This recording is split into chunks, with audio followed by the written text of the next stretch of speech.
उनके कैप्टन और vice captain हारून फयाज तशरीफ ला रहे हैं। भट्टी हैं साथ, छोटा भट्टी। ये अंडर 10 ये अलग से ट्रेनिंग कर रहे हैं। अंडर 10 वाले बच्चे अलग, अंडर 12 बच्चे अलग, अंडर 14 शर्जील, अदनान आसिफ, हाजी शबीर साहब, कामरान आसिफ। 4 स्पेल्स में इस वक्त 4 स्पेल्स में ट्रेनिंग हो रही है।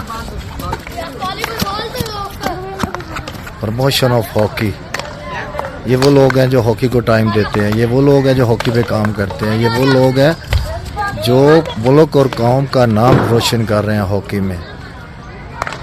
दिखाने का मकसद सिर्फ यही है कि सिर्फ बातें नहीं की जाती, यहाँ काम होता है और काम नज़र आता है। माशाअल्लाह डिपार्टमेंट्स में देख ले, अभी हमारे 7-8 लड़के जो हैं वो फैसलाबाद अंडर 18 कैंप में गए हुए हैं। उसके बावजूद पूरे ग्राउंड में सीनियर्स प्लेयर, इंटरनेशनल प्लेयर, पोल हिटिंग उसमें लगे हुए हैं।